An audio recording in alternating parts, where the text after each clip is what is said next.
l'immortalité. Le soleil de nos jours pâlit dès son aurore. Sur nos fronts languissant à peine, il jette encore quelques rayons tremblants qui combattent la nuit. L'ombre croît, le jour meurt, tout s'efface et tout fuit.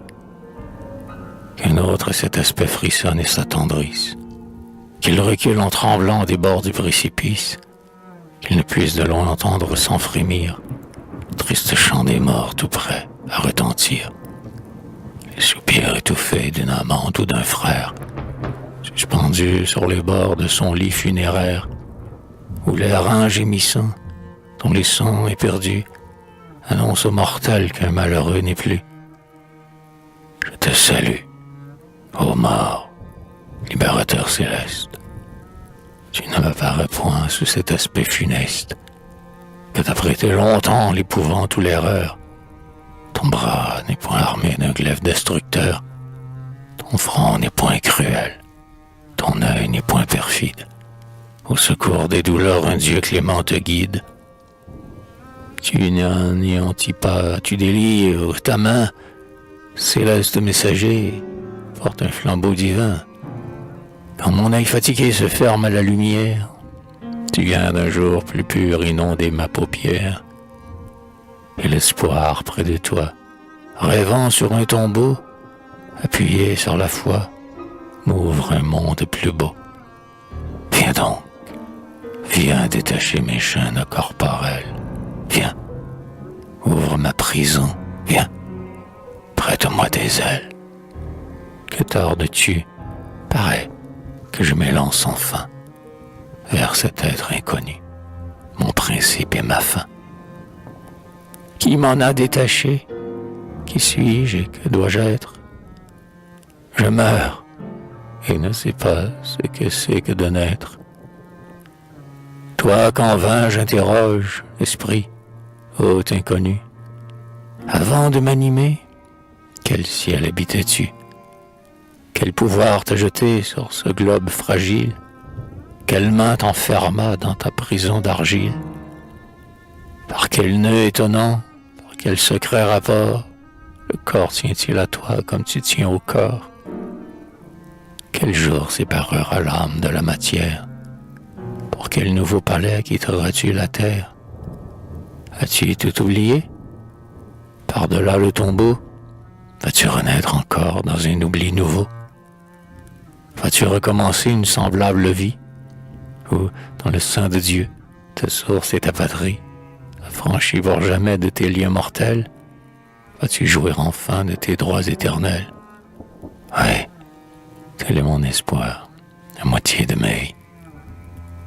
C'est par lui que déjà mon âme raffermie a pu voir sans effroi sur tes traits enchanteurs se faner du printemps les brillantes couleurs. C'est par lui que, percé du trait qui me déchire, jeune encore, en mourant, vous me verrez sourire, et que des pleurs de joie à nos derniers adieux, ton dernier regard brilleront dans mes yeux. Vain espoir, s'écria le troupeau d'Épicure, et celui dans la main disséquant la nature, dans un coin du cerveau nouvellement décrit, voit penser la matière et végéter l'esprit. Insensé, diront-ils, que trop d'orgueil abuse. Regarde autour de toi, tout commence et tout s'use. Tout marche vers un terme et tout naît pour mourir. Dans ces prés jaunissants, tu vois la fleur languir. Tu vois dans ces forêts le cèdre au front superbe, sous le poids de ses ans tombés, ramper sous l'herbe. Dans leur lit desséché, tu vois les mers tarir, les cieux même. Les cieux commencent à pâlir. Cet astre dans le temps cachait la naissance, le soleil, comme nous, marche à sa décadence. Et dans les cieux déserts, les mortels éperdus le chercheront un jour et ne le verront plus. Tu vois autour de toi, dans la nature entière, les siècles entassés poussière sur poussière, et le temps, d'un seul pas confondant ton orgueil, tout ce qu'il produit devenir le cercueil. Et l'homme seul, aux sublimes folies, au fond de son tombeau croit retrouver la vie. et dans le tourbillon au néant emporté, abattu par le temps, rêve l'éternité. Qu'un autre vous réponde, ô sages de la terre. Laissez-moi mon erreur. J'aime, il faut que j'espère. Votre faible raison se trouble et se confond. Oui, la raison se tait, mais l'instinct vous répond. Pour moi, quand je verrai dans les célestes plaines les astres s'écartant de leur route certaine, dans les champs de l'éther l'un par l'autre heurtés, parcourir au hasard les cieux épouvantés, quand j'entendrai gémir et se briser la terre, quand je verrai son globe errant et solitaire, flottant loin des soleils, pleurant l'homme détruit, se perdre dans les champs de l'éternelle nuit. Et quand, dernier témoin de ces scènes funèbres, entouré du chaos, de la mort, des ténèbres, seul je serai debout, seul, malgré mon effroi, être infaillible et bon, j'espérerai en toi. Et, certain du retour de l'éternelle aurore, sur les mondes détruits, je t'attendrai encore. Souvent, tu t'en souviens, en cet heureux séjour, naquit d'un regard notre immortel amour, tantôt sur les sommets de ces rochers antiques, tantôt au bord désert de ces lacs mélancoliques. Sur l'aile du désir, loin du monde emporté, je plongeais avec toi dans ces obscurités. Les ombres, l'emplis descendant des montagnes, un moment à nos yeux des rebelles et campagnes. Mais bientôt, s'avançant sans éclat et sans bruit, le cœur mystérieux des astres de la nuit, nous rendant les objets voilés à notre vue, ces molles lueurs revêtaient l'étendue. Tels, en nos temples saints, par le jour éclairé, quand les rayons du soir pâlissent par degrés, la lampe, répandant sa pieuse lumière, d'un jour plus recueilli remplit le sanctuaire. Dans ton ivresse alors tu ramenais mes yeux, et des cieux à la terre, et de la terre aux cieux.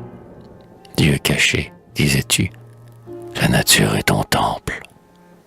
L'esprit te voit partout quand notre œil la contemple. De tes perfections qu'il cherche à concevoir, ce monde est le reflet, l'image, le miroir. Le jour est ton regard, la beauté ton sourire. Partout le cœur t'adore et l'âme te respire. Éternel, infini, tout-puissant et tout bon, ces vastes attributs n'achèvent pas ton nom. Et l'esprit, accablé sous ta sublime essence, célèbre ta grandeur jusque dans son silence. Et cependant, ô Dieu, par sa sublime loi, cet esprit a battu silence encore à toi.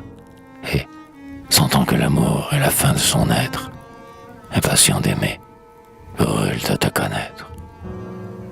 Tu disais, et nos cœurs unissaient leurs soupirs vers cet être inconnu qu'attestaient nos désirs.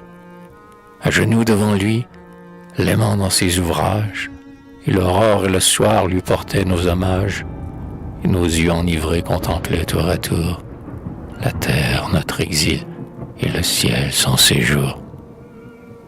Ah, si dans ces instants où l'âme fugitive s'élance et vu briser le sein qui la captive, ce Dieu, du haut du ciel répondant à nos vœux, d'un trait libérateur nous eût frappés tous deux. Nos âmes, d'un seul bond remontant vers leur source, ensemble auraient franchi les mondes dans leur course.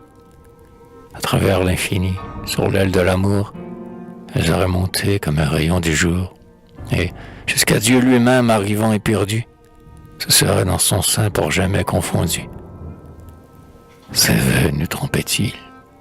Au néant destiné, est-ce pour le néant que les êtres sont nés? Partageant le destin du corps qui la recèle, dans la nuit du tombeau l'âme s'engloutit-elle, tombe-t-elle en poussière, ou prête à s'envoler, comme un son qui n'est plus va-t-elle s'exhaler? Après un vain soupir, après l'adieu suprême, tout ce qui t'aimait, n'est-il plus rien qui t'aime? Ah, sur ce grand secret n'interroge que toi. Vois mourir ceux qui t'aiment, Elvire, en moi.